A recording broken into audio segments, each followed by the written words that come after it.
Louvado seja nosso Senhor Jesus Cristo, para sempre seja louvado. A paz de Cristo, meus irmãos, o amor de Maria, a força do Espírito Santo. Hoje, sábado, dia 8 de agosto, né, dia mais que especial. Aliás, hoje já é o dia que estamos preparando por um dia, né, que nós festejaremos amanhã, que é por demais especial, Dia dos Pais. Quero saudar todos os pais, né, que vêm buscar aqui, né, nos nossos encontros a força, né, e espiritual, a graça necessária para bem conduzir os filhos, não é? Essa missão que é tão linda, tão especial, né? Então hoje dedicamos esse nosso encontro, né, a todos os pais, aqueles que são pais de verdade, aqueles que rezam pelos seus filhos, aqueles que encaminham seus filhos para as coisas de Deus, né? Enfim, tem muitos pais, né, que pensam que talvez o melhor presente seja o sustento do corpo. Claro, uma das obrigações do pai é sustentar o corpo do filho, né? Mas não só o corpo. Não, talvez a maior obrigação, né, do pai para com o filho seja fortalecer na fé, fazer aquela criança, né, aquele jovem crescer na fé, crescer em graça. E a gente comprova isso olhando para a vida de São José, né? Um homem sempre de silêncio, embora a palavra de Deus fale muito pouco sobre São José, nessa sagrada tradição costuma sempre pregar sobre São José, que era um homem de muita oração, que com certeza pôde ali ajudar Jesus, né, o próprio Deus, no processo de crescimento humano dele, né? Então acho que a principal função do pai, né, que dedico essa nossa Lexio a todos os pais, é encaminhar na fé, fazer crescer Deus no coração dos filhos, que é uma missão também, né, já que celebramos essa semana o Dia dos Sacerdotes, é uma missão também do sacerdote enquanto pai, fazer crescer no coração dos seus filhos, no coração dos seus paroquianos, Jesus. Fazer o próprio Deus crescer dentro dos corações, tornar Jesus conhecido e amado pelos seus filhos. Amém, meus irmãos? Estou falando isso só para passar um pouquinho de tempo, para dar o tempo dos atrasados, que eu sempre gosto de dizer. Mas é isso. Gostaria de mais uma vez ressaltar que, para quem ainda não está situado no mundo, né? Já há algum tempo, já há mais de um mês, a igreja voltou a abrir, né?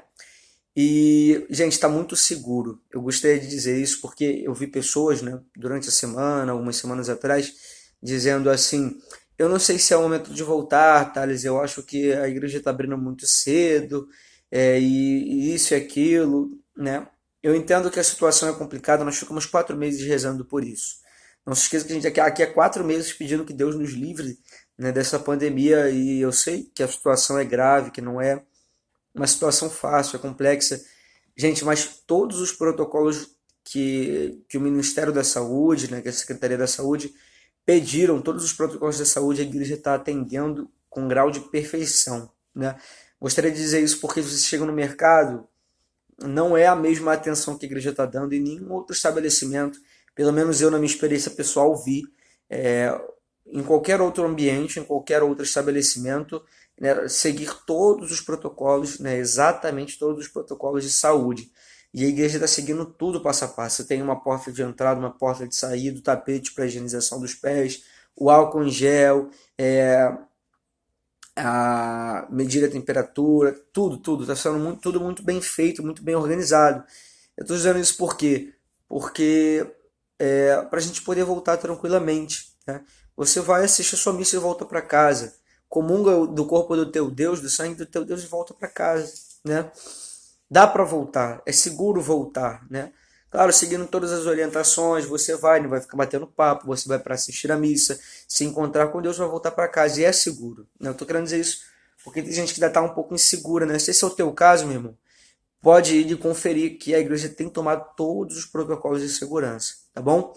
Então não precisam ficar receosos, né? E digo por quê? Porque é necessário que voltemos, né? É necessário que voltemos porque é a casa do nosso Pai, né? Lá é o nosso lugar. Nós ficamos um tempo afastados, mas não podemos fazer desse tempo regra de vida, né? Foi uma exceção, vamos dizer assim. Esse tempo afastados da igreja foi uma exceção, né? E que a gente precisa retornar à normalidade na medida do possível, né? Estou dizendo para quem não é do grupo de risco. Quem é do grupo de risco, na igreja orienta que permaneça em casa. Se a pessoa desejar, ninguém está proibido de ir na igreja. Mas orienta-se, né, que a pessoa dê um tempo a mais, até que tudo melhore um pouco mais, né, as pessoas do grupo de risco. Enfim, irmão, já passamos 5 minutos, acho que a gente já pode ir rezando para quem está chegando, já ir atrasado. uma santa tarde, a paz de Cristo, amor de Maria, né? E vamos rezar, gente. Tá bom, já falei demais, senão eu vou ficar falando de outras coisas aqui e a gente não vai partilhar aquilo que é o motivo pelo qual estamos aqui. O que é a palavra de Deus, não é isso? Nós viemos pela palavra, não foi para ouvir recado de Tales, não foi para ouvir mensagem minha, mas viemos para ouvir a palavra de Deus.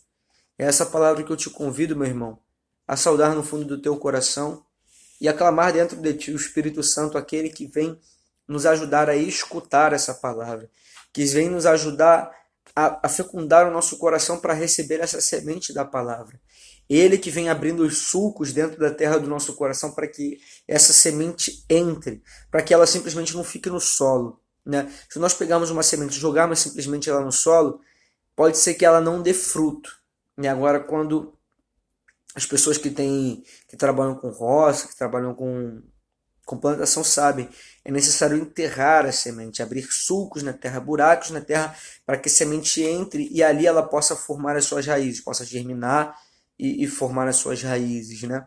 Então vamos pedir hoje ao Espírito Santo que abra esses sulcos dentro do nosso coração, para que a semente penetre no solo do nosso coração, penetre e faça brotar os seus frutos dentro de nós. Nós te desejamos, Espírito Santo, e a te clamamos, vem sobre nós, Espírito Santo. Vem nos ajudar a hoje ler a tua palavra, vem nos ajudar a nos abrir a inteligência para compreendê-la e para vivê-la. Vem nos dar coragem, Espírito Santo, para conhecer a vontade de Deus e viver a vontade de Deus, viver da vontade de Deus. Vem nos ajudar a não desanimar diante da caminhada de fé que é por demais difícil. Vem nos ajudar, Espírito Santo, vós que sois o defensor, o paráclito, o advogado. Vem sobre nós, Espírito Santo, vem fazer do nosso coração um solo fértil do teu amor, um solo fértil da tua graça. Vem nos fazer santos, Espírito Santo. Não estamos aqui para brincadeiras, estamos aqui para ser transformados pela palavra. Lexo divino, estamos aqui para rezar com a palavra e ser por ela transformados, ser por ela vivificados, ter o nosso coração transformado, Espírito de Deus, pela tua presença. Eis o que desejamos nesta tarde, Espírito Santo. Vem, Espírito, vem, Espírito, sozinho eu não posso mais, sozinho eu não posso mais, sozinho eu não posso mais viver. Cante para o Espírito Santo de Deus. Vem, Espírito, vem, Espírito, sozinho eu não posso mais, sozinho eu não posso mais, sozinho eu não posso mais viver.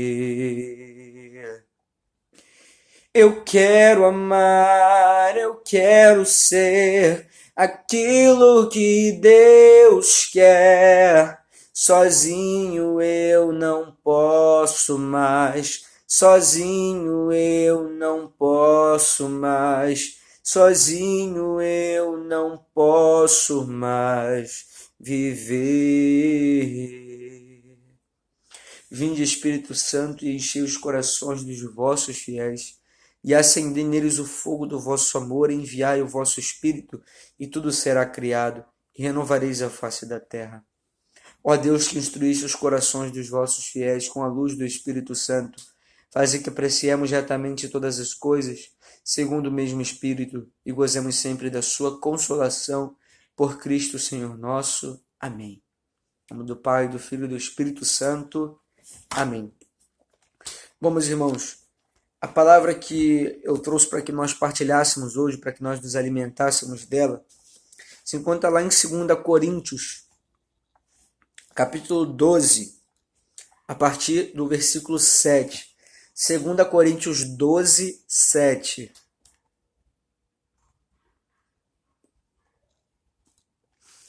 Segunda Coríntios 12, para quem está perdido mais uma vez. 2 Coríntios 12, a partir do versículo 7.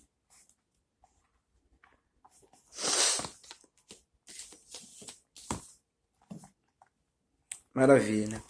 Já iniciando a leitura, diz assim: E para que a grandeza das revelações não me enchesse de orgulho, foi-me dado um espinho na carne, um anjo de Satanás, para me esbofetear, a fim de que eu não me tornasse, a fim de que eu não me torne orgulhoso. A esse respeito, roguei 3 vezes ao Senhor que ficasse longe de mim. Mas o Senhor disse-me: Basta-te a minha graça, pois é na fraqueza que a força se realiza plenamente. Por isso, de bom grado, me gloriarei nas minhas fraquezas, para que a força de Cristo habite em mim. E me comprazo nas fraquezas, nos insultos, nas dificuldades, nas perseguições e nas angústias por causa de Cristo. Pois quando sou fraco, então sou forte. Palavra do Senhor, graças a Deus. Meus irmãos, essa palavra é uma palavra que fala muito ao meu coração, uma palavra muito forte para mim. E creio que não só para mim, mas para todos nós, porque eu pergunto para vocês, quem de nós também não tem um espinho na carne? Quem de nós também não tem uma dificuldade e que por vezes essa dificuldade não consegue ser vencida por nós de jeito nenhum? E é bonito que São Paulo reconhece em si uma dificuldade. Ele não fala de qual pecado se trata, de qual a dificuldade, de qual a tentação que ele sofre, mas é uma tentação verdadeira, né? E Deus permitia aquela tentação, né? Aqui eu quero meditar com a gente porque essa palavra me abriu muitos olhos. Eu tinha antes dificuldade de lidar com as minhas fraquezas, de lidar com, né, os meus pecados, com as minhas limitações. E essa foi uma palavra que me ajudou muito a melhorar, né, a conseguir lidar melhor com os meus fracassos, com as minhas dificuldades, enfim.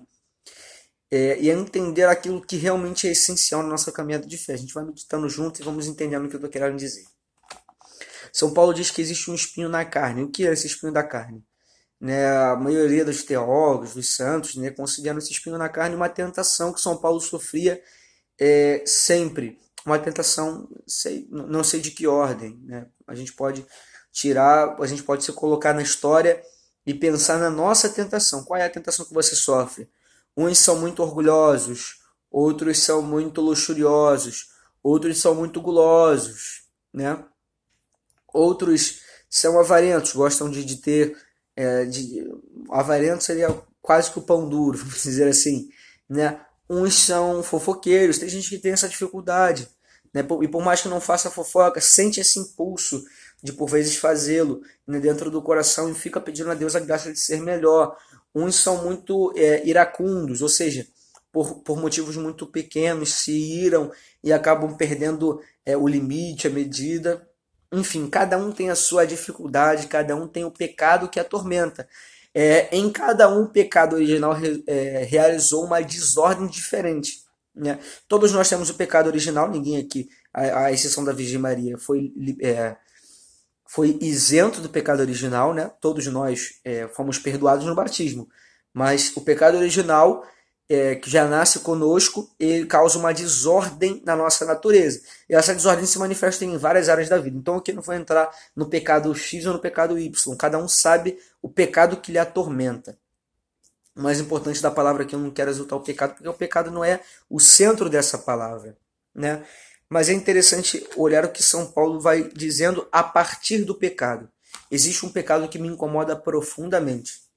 E um pecado que eu não consigo me ver livre. Um pecado que me atrapalha.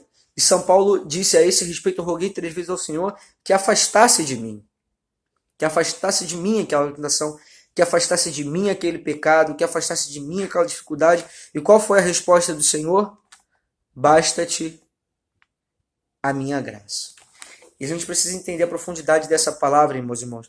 Se nós pegarmos um pouco antes, São Paulo diz assim: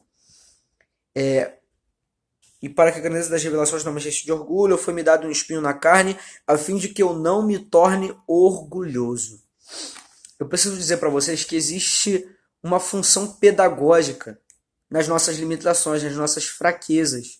Existe uma pedagogia, vamos dizer assim, no pecado. Não é que o pecado não seja culpa nossa, fruto da nossa falta de vergonha na cara. Mas por vezes Deus permita que a gente caia, exatamente para que a gente não se torne orgulhoso, né? Talvez Deus permita que você continue caindo no mesmo pecado para que você não se torne orgulhoso. E eu digo com toda sinceridade, para mim, o pior orgulho, né, e não só para mim, para grande parte dos padres do deserto, dos monges do deserto, o pior pecado que existia e que existe hoje ainda é o orgulho, porque o orgulho afasta o nosso coração de Deus. E eu vou dizer por que os pecados, por vezes, eles podem nos fazer não nos tornarmos orgulhosos. Porque na medida em que a gente vai crescendo espiritualmente, que a gente vai conseguindo crescer em santidade, crescer em graça, nos afastando dos pecados que são pecados ligados à carne, à luxúria, à gula, à preguiça, né? Na medida em que a gente vai vencendo esses pecados, nós podemos cair numa outra tentação. Que outra tentação é essa, Thales? A tentação de achar que vencemos esses pecados pela nossa própria força. Achar que para a nossa salvação dependemos somente das nossas próprias forças. E é isso que São Paulo está querendo dizer aqui quando ele fala de orgulho. O orgulhoso, ele acha que ele só depende de si mesmo, que ele só depende das suas próprias forças para vencer qualquer tentação. Porque ele conseguiu vencer algumas, ele acha que pode vencer todas.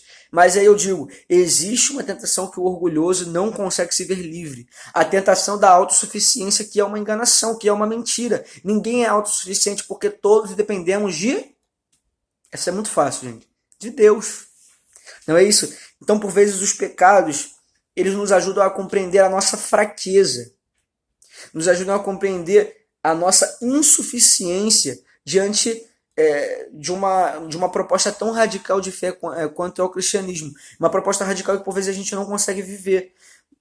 E Deus talvez permita as nossas quedas exatamente para que a gente entenda que nós não seremos santos pela nossa própria força. Ninguém se salva, diz um salmo, ninguém se salva pelas suas próprias forças. Nem a Deus pode comprar o seu resgate. Diz ainda no outro salmo, não é a força do homem que lhe agrada, não são os músculos do homem que lhe agrada. Ninguém se salvará por sua força.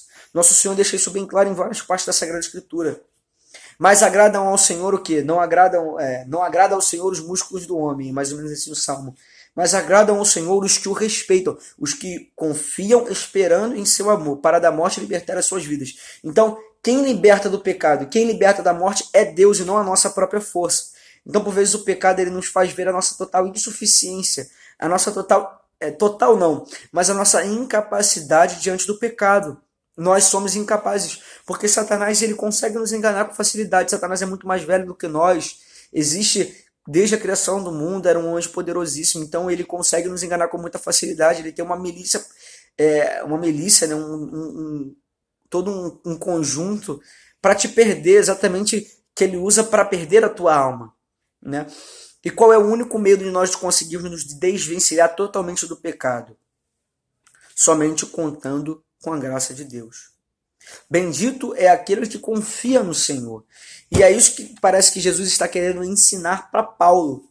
Jesus está permitindo que Paulo, por vezes, fosse tentado, para que Paulo compreendesse aquilo que o próprio Jesus diz para ele. Basta-te a minha graça. Eu não preciso te livrar dos pecados, Paulo. Eu não preciso afastar-te deles. Eu posso te dar a força necessária, mas aí já não é a força de Paulo, entendem? É a força do próprio Cristo. Basta-te a minha, não a tua graça, Paulo. Não a tua força. Basta-te a minha graça. E São Paulo, ele entende e incorpora isso na vida dele de tal modo que ele diz, por isso de bom grado me gloriarei das minhas fraquezas. Eu me gloriarei das minhas fraquezas, porque é na minha fraqueza que a força de Cristo habita em mim. É na minha fraqueza que a força do Senhor vem em meu auxílio e me prova que eu sou capaz, junto com Ele, eu sou capaz de vencer qualquer dificuldade, eu sou capaz de atravessar qualquer muralha, eu sou capaz de transpor qualquer dificuldade. Eu sou capaz de atravessar qualquer dificuldade, eu sou capaz de carregar a cruz, não por minhas próprias forças, mas pela força do Deus que habita em mim, do Deus que eu me alimento a cada missa, a cada dia que eu rezo, a cada dia que eu pego a palavra e que deixo que a palavra seja o meu alimento, a cada vez que eu vou à Santa Missa e permito que o corpo e o sangue do Senhor venham em meu auxílio, que me alimentem, a cada dia que eu peço que alguém reze por mim e que a pessoa clame o Espírito Santo sobre mim, e ali eu sou fortalecido, sou confirmado na fé, entendem? Com Deus, não com nossas próprias forças. Com Deus, tudo podemos. A questão é que, ao mesmo tempo que podemos nos tornar orgulhosos, na medida em que vamos vencendo certos pecados, também tem um outro lado daqueles que vão desanimando. Na medida que a gente não vê um crescimento em nós, na medida que a gente não vai conseguindo melhorar, ou a gente acha que não está melhorando, na medida que a gente não vai vendo um crescimento muito grande, Thales, eu não consigo me desvencilhar desse pecado, nós podemos cair no desânimo. Olha, eu não vou mudar, eu não vou conseguir. Enfim, os jovens geralmente caem muito nessa tentação. Thales, eu não consigo. Para mim não dá. E acabam desanimando e vão permitindo que Satanás realmente faça aquilo que é o desejo dele. Afastar o nosso coração de Deus. Meu irmão, existe algo que afasta nosso coração de Deus muito mais do que o pecado, e isso se chama desistência. É o avião passar aqui, gente. Eu moro perto da base, quando passam uns aviões aqui com barulho terrível. Enfim, o que mais nos afasta de Deus é a nossa desistência. Veja, Deus não se escandaliza com as tuas faltas. Ele te criou desde sempre, ele sabe do que você é capaz, de bom ou de ruim. Deus não se escandaliza com as nossas faltas. Deus não deseja que com elas você se afaste dele. Eu sou muito pecador, Deus não deve me querer perto dele. Isso é a tentação que Satanás coloca na nossa cabeça exatamente para que a gente desista. Desista. Você não é merecedor de Deus, eu também não sou merecedor de Deus, mas nem por isso significa, né, que eu devo abandonar o caminho de santidade, o caminho de salvação que Deus me oferece, não. Porque não é pelas minhas próprias forças, eu tenho que compreender isso desde sempre. Não é pelas minhas próprias forças que eu serei salvo, mas é pelas forças de Cristo, e é Ele que no tempo dele me fará crescer. É Ele, no tempo dele, que me fará vencer a dificuldade que eu tanto desejo. Tem uma pregação que eu escutava um tempo atrás, que o pregador dizia, eu não lembro se era um padre, eu acho que era um padre, mas eu não lembro quem foi que disse realmente. E ele dizia que ele também tinha uma tentação recorrente, uma tentação que não passava de jeito nenhum. E ele rezava a Deus dizendo, Senhor, mas por que o Senhor não impede que essa tentação venha até mim? Se o Senhor sabe que eu posso me perder, que eu posso sucumbir a essa tentação, por que não afasta de mim essa tentação?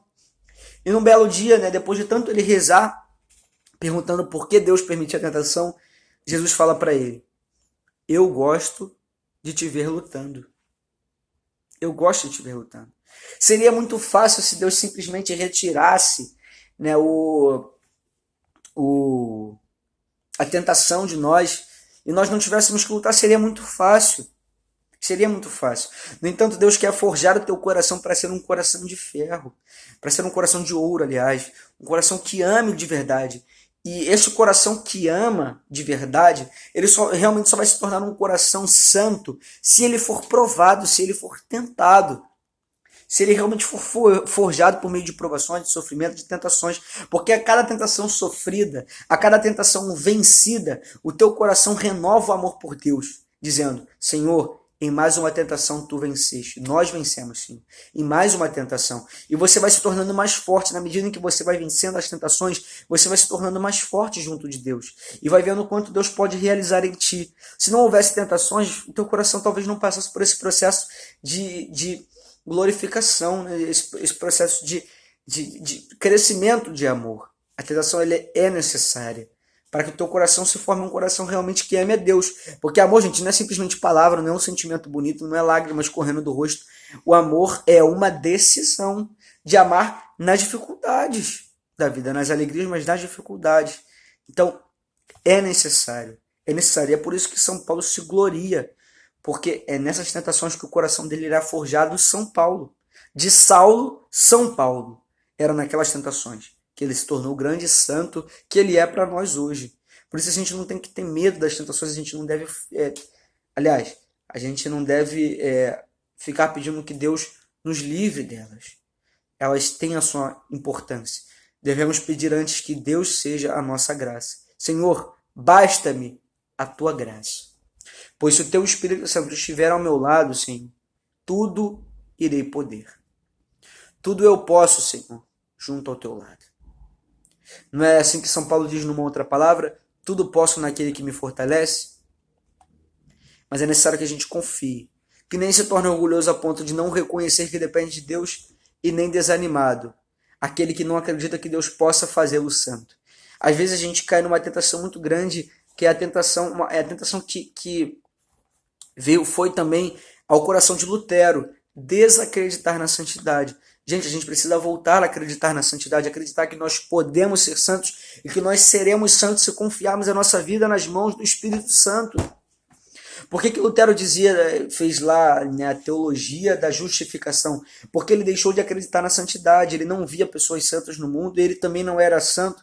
Então ele disse, olha, eu acho que santidade é a história da carochinha, ninguém pode ser realmente santo. Na verdade, o que existe é simplesmente uma maquiagem que Deus coloca para te salvar, mas não existe realmente conversão interior, porque o coração do homem é mau. Isso é uma mentira, o coração do homem realmente é mau, mas com a graça você pode realmente ser transformado, a ponto dos os santos de sétima morada chegarem a um tal nível de comunhão com Deus que eles não mais pecavam. As tentações já não mais afetavam a eles, porque tudo que eles queriam era o céu. Então, com o Espírito Santo, não era a força deles. Eles não chegaram na sétima morada de santidade, no sétimo grau de santidade, pelas próprias forças deles. São João da Cruz não foi quem foi pela sua própria força. Santa Teresa d'Ávila não foi santa da forma como foi. São Padre Pio não foi santo do modo como foi, pela sua própria força. Não, foi pelo Espírito Santo. E eles confiaram a vida deles no Espírito Santo e disseram para o Espírito Santo, Espírito Santo, leva-me aonde quiseres, faça de mim o que quiseres. E foi essa docilidade ao Espírito Santo de Deus, essa docilidade à vida de oração que transformou a vida deles. E aqui eu quero dizer algo que é fundamental, meu irmão. Você quer vencer um pecado? Para de tentar lutar contra esse pecado pela sua própria força. Eu não vou pecar hoje, eu não vou pecar hoje, eu não vou pecar hoje. Faça diferente. Sabe o que você faz? Reza. Reza. Em vez de ficar pensando, caraca, eu não vou pensar nesse pecado, eu não vou pecar, eu não vou pecar, eu não vou falar mal dos outros, eu não vou falar mal dos outros. Sabe o que você faz em vez disso, de ficar lutando interiormente contra aquela tentação? Reza por aquela pessoa. Senhor, eu te entrego a vida de fulano de tal, eu sei que ele está nesse caminho, ele está nesse caminho. É aquilo que for bom, você louva a Deus pela vida daquela pessoa, aquilo que ainda não for bom naquela pessoa, você pede que Deus a converta. Fala para Deus. Em vez de fofocar com a pessoa que está do lado, fala com Deus sobre a vida daquela pessoa. Entrega a vida dela. Transforma em oração, transforma a tentação em oração. Se você tem dificuldade, né, não sei, de preguiça, acorda um pouco mais cedo, ainda que muito cansado, ainda que difícil, e reza. E reza, pedindo, Senhor, me dá forças para levantar nessa hora. Me dá forças para lutar durante esse dia, Senhor, porque eu sou preguiçoso, porque eu não gosto de trabalho, porque, enfim, cada um tem essa dificuldade. Reza antes de comer, o guloso reza antes de comer. Senhor, que eu não coma desmedidamente, que eu aprenda a me alimentar bem, que eu aprenda simplesmente nutrir o meu corpo, não fique buscando prazer em cima de prazer, do mesmo modo luxurioso, que reze, porque quem livra da tentação não é a sua própria força, não é você que vai vencer. Eu quero que, a única coisa que eu quero colocar no teu coração, na tua mente, é isso hoje. Quem nos ajuda a vencer o pecado é Deus, é o Espírito Santo, na medida em que a gente reza. Para vencer a tentação é necessário rezar. Rezando a gente não vai cair no orgulho, não vai cair na besteira de achar que a gente venceu a tentação pela nossa própria força, nem vai cair no desânimo de achar que a gente não pode ser salvo. Porque rezando você vai vencer a tentação, mas vai reconhecer que quem te fez vencer a tentação foi Deus. Então, o caminho para a gente crescer em santidade, o caminho para que a gente incorpore na nossa vida essa força que vem de Deus é a oração. Se a gente não reza, se a gente não entrega a nossa vida a Deus, como é que a gente quer que Deus realize em nós um processo de conversão, um processo de transformação do meu coração, um processo de vida dentro de mim? Se torna algo impossível, né? São João da Cruz não foi o santo do jeito que foi sem rezar, gente. São Padre Pio não passou por todas as tribulações, não passou por todas as perseguições que ele passou sem rezar. Como é que Padre Pio sendo iracundo, porque a personalidade de Padre Pio é uma personalidade forte, ele realmente é uma personalidade forte, como é que ele conseguiu não tratar as pessoas mal, como é que ele conseguia se manter calmo diante até das perseguições, das calúnias que ele sofria? Como? Oração. É a oração que nos ajuda a domar os nossos impulsos, a domar as nossas desordens, a domar os instintos que em nós são ruins, que estão desordenados. É a oração. Sem oração a gente não vai conseguir ser melhor. Aquele que é ignorante, aquele que é grosso, que é um cavalo batizado, às vezes não consegue mudar. Meu irmão, começa a rezar pedindo a Deus um coração dócil. Começa a rezar pedindo a Deus a graça de ser amoroso com as pessoas e eu te garanto que você verá na sua vida uma verdadeira transformação da sua personalidade até. Você vai se tornar uma pessoa mais dócil, porque você vai aprender a domar os seus instintos, a não descontar nas pessoas, por vezes, a raiva que você sente interiormente. Mas isso acontece com o quê? Com a oração, gente. Gostaria de ler ainda um trecho de Jeremias, porque vem muito de encontro àquilo que a gente está falando hoje. Um texto de Jeremias que diz assim. Perdão, gente, deixa eu só achar aqui, que eu esqueci de marcar. Assim diz o Senhor, lá em Jeremias 17, versículo 5. Assim diz o Senhor, maldito o homem que confia no ser humano e que na carne busca a sua força e afasta do Senhor seu coração. Nunca vê chegar a chuva, mora na secura do deserto, terra salobra e inabitável. Mas bendito aquele que confia no Senhor, o Senhor mesmo será a sua segurança. Ele será como uma árvore plantada à beira da água, que deita raízes em direção ao rio. Nem vê chegar o tempo do calor, suas folhas são sempre verdejantes. Nem se preocupa com o ano de seca, e nunca deixa de produzir o seu fruto. Eu acho que essa passagem de Jeremias ela vem concluir muito bem aquilo que a gente está falando. Maldito é aquele que confia na sua própria força, maldito é aquele que confia no outro homem, mas bendito, abençoado, aquele que faz do Senhor a sua segurança. Aquele que coloca no Senhor a sua força, porque não será envergonhado. O Senhor o defenderá no dia da aflição. O Senhor será para ele consolo no dia da queda. O Senhor será para ele libertação da terra da escravidão do pecado. Então, meus irmãos, eu acho que a mensagem principal a gente já conseguiu pegar neste dia. Que nós possamos confiar menos em nós mesmos e mais em Deus. Mais em Deus. São Francisco de Assis, se não me engano, ele tem uma frase muito famosa que diz assim: trabalhe como se tudo dependesse de ti, mas reze como se tudo dependesse de Deus. Eu não estou querendo dizer aqui que se você rezar você não vai precisar mais fazer nada. Ainda vai ter o teu esforço. Faça tudo o que você puder fazer, mas reze como se tudo dependesse de Deus, porque de fato tudo depende de Deus. Todo o nosso esforço é nada se não tem Deus. De que adianta ganhar o mundo e perder a sua própria vida? E o único que pode fazer com que a gente não perca a nossa própria vida é o Senhor. Então, que possamos trabalhar como se tudo dependesse de nós, mas rezar como se tudo dependesse de Deus. Que a cada ação nossa, que a cada tentação, que a cada dificuldade, que a cada alegria, possamos confiar no Senhor, possamos entregar por meio da oração a nossa vida nas mãos daquele que tudo pode. E é interessante essa parte do livro de Jeremias, porque compara aquele que confia no Senhor como uma árvore perto do deserto. Uma árvore perto do rio, aliás, perdão. Que vem tempo de deserto, que vem tempo de secura, mas ele está perto do rio, então ele não seca. Assim é a fé daqueles que caminham junto com o Senhor. Assim é a fé daqueles que têm a sua confiança, a sua esperança em Deus. Podem vir o tempo do deserto, pode vir a secura, podem vir as tentações, mas aquele coração permanece fiel, permanece firme, aquela árvore não seca, aquela árvore continua dando fruto, porque não vem da própria árvore a sua força, porque não vem das suas próprias raízes, mas vem da água que é o Espírito Santo, do rio que é o Espírito Santo que continua dando forças a essa árvore. Meus irmãos, tem momentos na nossa vida que a gente não consegue, a gente não sabe como lidar com as situações, com certas situações que acontecem, e que por vezes nós vemos a nossa total incapacidade. E realmente é bom que assim nos sintamos, para que a gente reconheça o quanto a gente é dependente de Deus. Dependentes somos de Deus.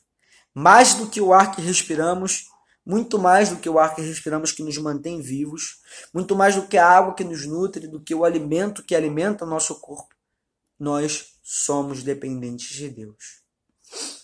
Desse Deus que nos diz: a minha graça te basta. Para que você permaneça firme nas tentações, para que você se salve, para que você vença a luta que todos os dias você trava contra o mundo, contra os inimigos carnais e espirituais.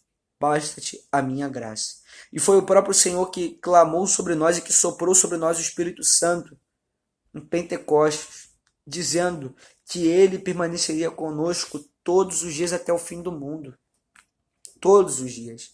O Espírito Santo permanecerá conosco todos os dias na medida em que a gente der a ele um espaço dentro do nosso coração para que ele realize o processo de transformação de que a gente tanto necessita, irmãos. Por isso cantávamos no início, não foi sem sentido? Venha, Espírito, sozinho eu não posso mais.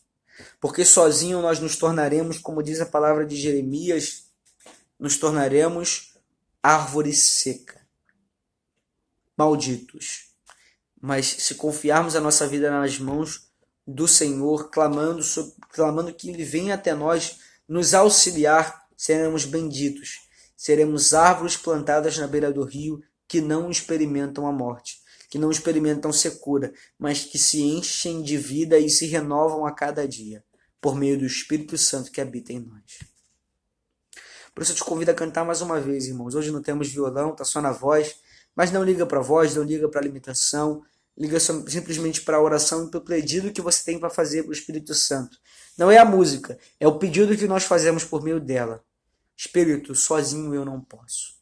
Eu conto contigo, Espírito Santo. Vem sobre mim, me ajuda a ser um homem melhor, me ajuda a ser uma mulher melhor. Vem, porque sozinho já não posso mais. Vamos clamar o Espírito Santo, cantando essa canção que é tão fácil. Vem, Espírito, vem, Espírito, sozinho eu não posso mais, sozinho eu não posso mais, sozinho eu não posso mais viver. Vem, Espírito, vem, Espírito,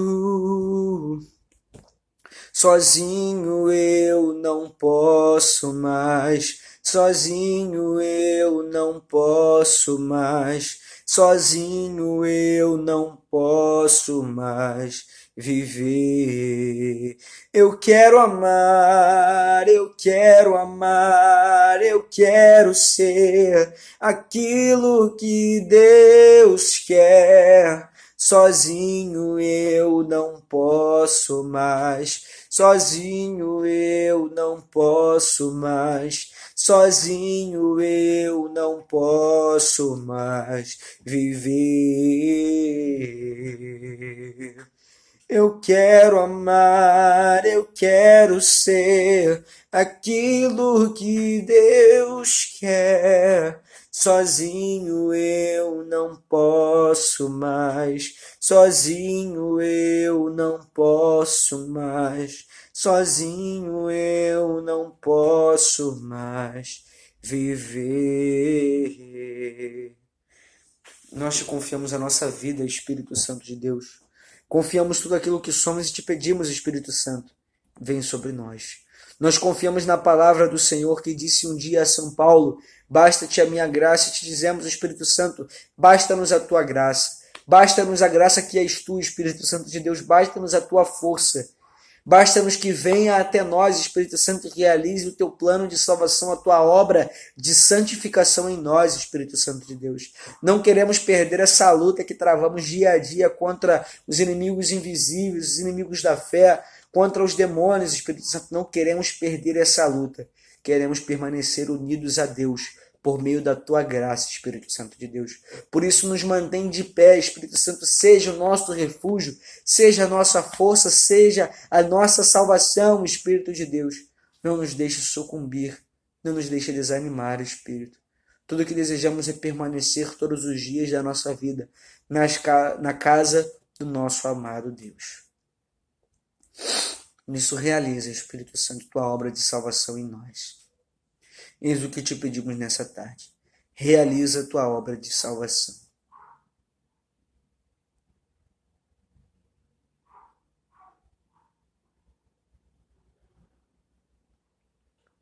Obrigado, Espírito de Deus, porque nos vês, porque nos ouve, porque tu não és indiferente a nós, Espírito de Deus. Muito obrigado por vir em auxílio da nossa fraqueza.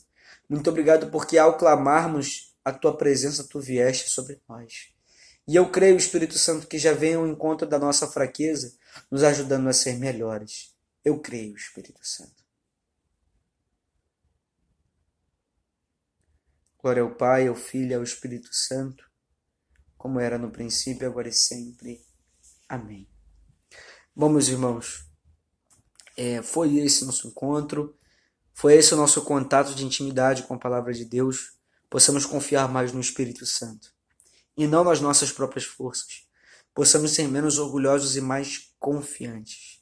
Menos orgulhosos e mais cheios de fé, cheios de confiança nas mãos do Deus que não nos abandona, das mãos daquele que se decidiu por nós. Aqui não vou começar outra pregação. Já foi o que tinha que falar, a meditação já foi feita, já rezamos. Então louvado seja Deus por tudo aquilo que Ele veio falar ao nosso interior. Louvado seja o Senhor Jesus Cristo, para sempre seja louvado. Quero te dizer antes de desligar, meu irmão, quero te fazer um convite especial, né? Uns convites, na verdade. Toda segunda-feira nós estamos rezando o Terço dos Homens pelo nosso canal do YouTube, por aqui mesmo. Toda segunda-feira. E toda quarta-feira o Terço das Mulheres, né? Então, toda segunda Terço dos Homens, toda quarta Terço das Mulheres. Então participem, gente. Estejam conosco nesse momento de oração. É necessário rezar o tempo todo. O que dizemos hoje, né? O que dizíamos ainda há pouco, era que nós precisamos confiar mais em Deus por meio da oração. Então participe deste momento de oração que a igreja promove, né? Para fortalecer a tua fé, para te fazer mais santo, mais santa. Amém? E também a Santa Missa que já voltamos. Daqui a pouquinho nós temos a Santa Missa das 18 horas. Amanhã nós temos a missa dominical normal, às 8, 10 e meia, 19 horas. Se você não marcou a sua presença na missa, né? Já marca para a semana que vem. Mas enfim, não deixa de ir, gente. Não fica protelando. Eu esqueci de novo, não sei o quê. Não fica protelando. Faça aquilo que você tem que fazer. O teu compromisso é com Deus, o teu compromisso de amor. Não é uma obrigação simplesmente, é um compromisso de amor. Vou me encontrar com o meu amado, aquele que me dá vida, aquele que me dá tudo. É algo que a gente deve querer. Não só porque é uma obrigação, mas por um amor, por zelo pela casa do Senhor. Por zelo pela minha fé, pela minha salvação. Sabendo que sem a Santa Missa, sem a Eucaristia, eu vou sucumbir. É necessário que eu me alimente da Eucaristia. Ela é o meio que Nosso Senhor deixou para que eu pudesse ser salvo. O corpo, o sangue dele, a sua alma e a sua divindade, presente naquele pedaço de pão que já não é mais pão, mas é o próprio Senhor. Amém, meus irmãos? Então era só tudo isso, né, que nós partilhamos hoje. Que Deus possa abençoar cada vez mais a tua casa, a tua família. Estamos aí, irmãos, permanecemos em oração.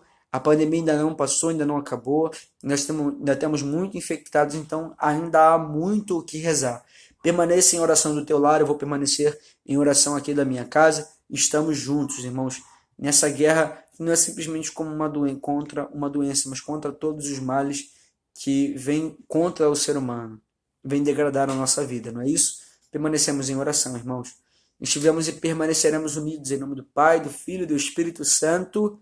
Amém. Fique com Deus, irmãos.